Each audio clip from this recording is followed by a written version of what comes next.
we're going to be hearing about is the musical version of Anna Karenina. The show opened at Circle in the Square in 1992 and closed in less than 2 months. Les Mis had recently proved that great tragic literature could make a hit musical. The writers of Anna Karenina, Peter Kellogg and Daniel Levine, had met in BMI and been inspired to adapt Tolstoy's novel about social, political, and moral issues in Tsarist Russia into a musical. Anna Karenina was the 4th musical to ever be done at Circle in the Square, even though it had been a Broadway house for 20 years. In the early 1990s, the theater was considered not conducive to musical theater, and the New York Times corroborated this opinion, stating that Circle in the Square's open stage made Anna Karenina and its setting look unwieldy. The show was directed by Circle founder Ted Mann, and it starred Anne Crump, John Cunningham, Scott Wentworth, Greg Edelman, and Melissa Errico.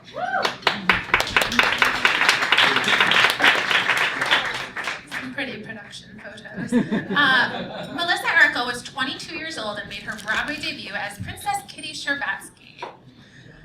Variety wrote that she and Greg Edelman rightfully walked away with the show. There's actually a recording of this, and Melissa plays Anna Karenina on the recording. It's amazing. It's actually a wonderful recording. Check it out. That goes for a lot of the shows you're going to hear tonight. Just Google them, not comedy, because you won't find anything, but the rest of them. Variety wrote that she and Greg Edelman walked away with the show. The main problem with Anna Karenina was that, in simplifying the story and characters in order to adapt this huge novel into a musical, many of the plot points were trivialized and robbed of nuance. The plot involved Anna's decision as an aristocrat to either stay with her husband or desert him for her lover, Count Vronsky. While the novel depicted a woman who had no choice but death because of the society rules of the time, the musical seemed to tell the story of a woman who was sad and committed suicide because she couldn't be with her boyfriend. That's a spoiler alert, but if you haven't read Anna Karenina, you've had since 1873, so it's not So it was difficult to get the tone of Tsarist Russia correct in a chamber musical. The score was praised by many, however, and had some delightful songs. The show was compared to a little night music, but also to a cartoon version of great literature. The music did give glimpses into why these characters might sing, but the genres of musical theater and Russian tragedy had trouble mixing. At one point, Anna stopped singing a number to drink some liquid morphine and then returned to her song. I couldn't find any better morphine clip art, but I tried. Reviews of Anna Karenina were mixed. It received some positive and some negative. Some critics admired Peter Kellogg's intricate lyrics, but found that the music was not quite fitted to the story. Clyde Barnes thought that the evening overall had style and quality. I tricked you. He was not cranky there, so don't get to drink. It's rare, but it did happen. I liked one New York Times review quote, which said, "Just like in Grand Hotel, people in Anna Karenina come, people go, and people move chairs." What does that mean? Good to know. Also, John Simon wrote, "Absolutely deadly here is the influence of Sondheim, which in the wrong hands, as we know full well from falsettos, can prove like sending in a clown to play Hamlet." Oh. That's just, what is that? John Simon friended me on Facebook today, which I thought was either a really good or bad omen for today. And he's probably watching this on YouTube. He might regret that review. I don't know. In the Chelsea Clinton News, which is not a news publication that follows Chelsea Clinton around. I really wish it was. That'd be amazing. In the Chelsea Clinton News, the critic wrote that in her supporting role, Melissa Errico was a charismatic ingenue, and the Village Voice said her singing had quite some sparkle. Here to speak about and sing from the show she made her Broadway debut in more than 20 years ago, Melissa Errico.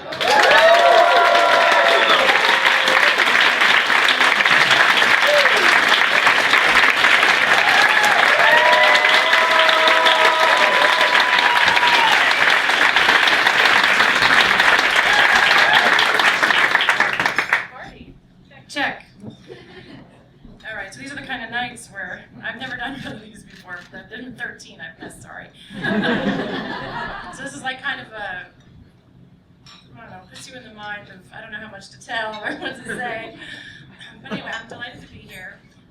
Yes, I was really young when I did this, and I was at Yale when I was auditioning for it, and there were a couple of workshops, and I was pretty determined to be a part of it because I had already done Les Mis. I played Cosette, and I just thought a lot about these 1,000-page novels, and I was very interested, and I went to my mom's house just before before the audition, and she said she had the perfect green dress.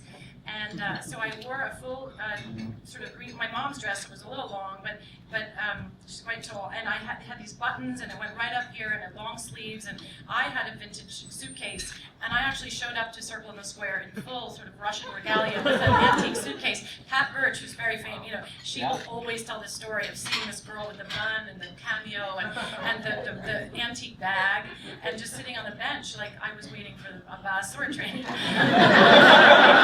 I mean, look, being, sort of detached a little from reality is part of my tendencies. And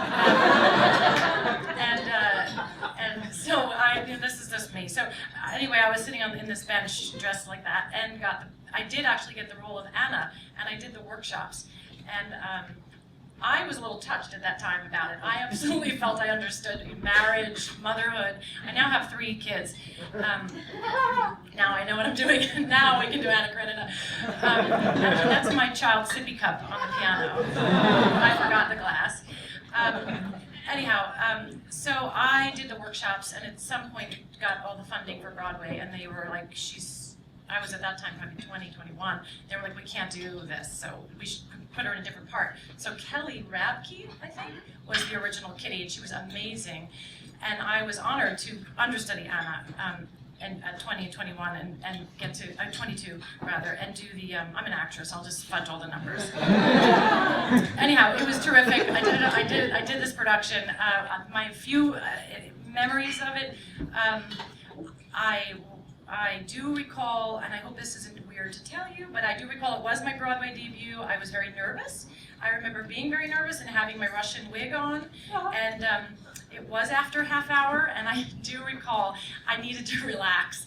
And I do remember, I made this strange decision to put my coat on. I went across the street on 51st Street, and I bought a beer. And I had a little beer in my dressing room, and then I was like, oh my God, I'm so naughty, I'm so bad, I'm so naughty. I didn't know where to put the bottle.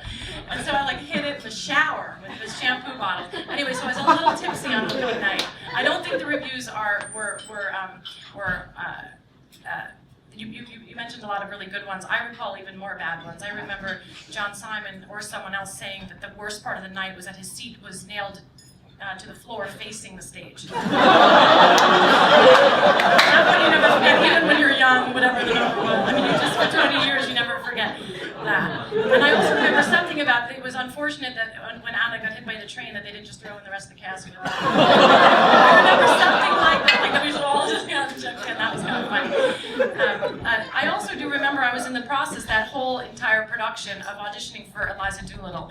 And every single day I was doing Anna Karenina and Eliza all day. I had 11 auditions for the Weislers, and then eventually I got cut from the process.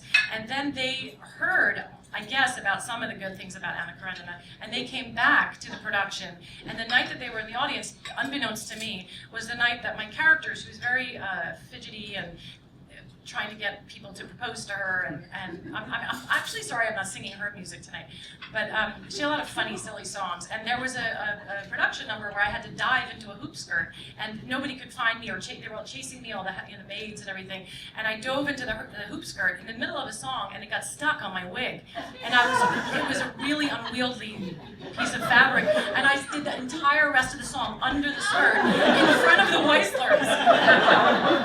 And then I got back into the callback process. Was that added into My Fair Lady for your production? What's that? That should have been added into My Fair Lady. Oh, things were. I did a lot of clowning in My Fair Lady. Me and Donald Sadler are very good friends. I don't know if anyone here remembers Donald Sadler or knows Donald. Does anyone remember Donald Sadler? Yeah. He's still with us, He's out in Englewood, the actor's home. And what an extraordinary choreographer, but he really took advantage of all that. But anyway, that's My Fair Lady stories. Okay. So Anna Karenina, I'll sing a song for you. Let me set it up. So, yeah, I was the understudy, but I was never prepared, by the way. I don't remember the morphine thing. That's weird. I'm glad I didn't get to go on, because though I knew the part from the workshops, I never learned anything. Anne Crum was beautiful in the role, and I just, she was solid. She wasn't gonna miss. Okay, so Anna has met her boyfriend, has met Count Vronsky, and she comes home and she encounters her husband, and they have a little exchange, and he then heads up into the bedroom, and she sort of gets a chance to look around. So this is kind of a serious song, but anyway, thanks for having me.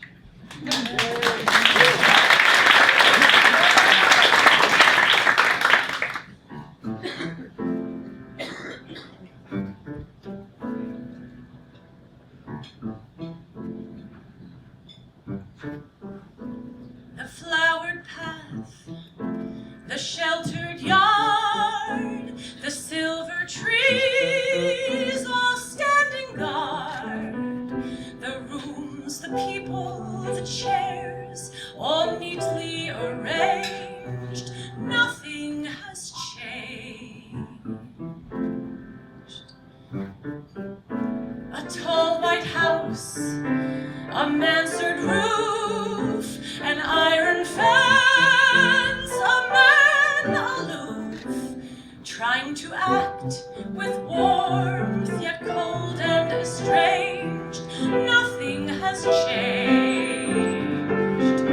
Outside, the world is turning and churning with life and attentive young men. Here we seem to be caught in the same old again and again. Wherever I turn, I see nothing has changed but me.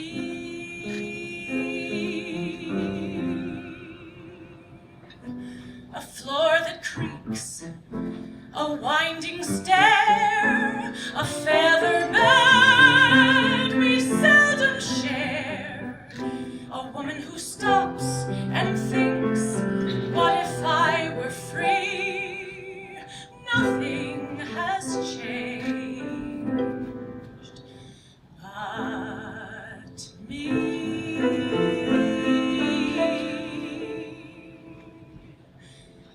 And suddenly everything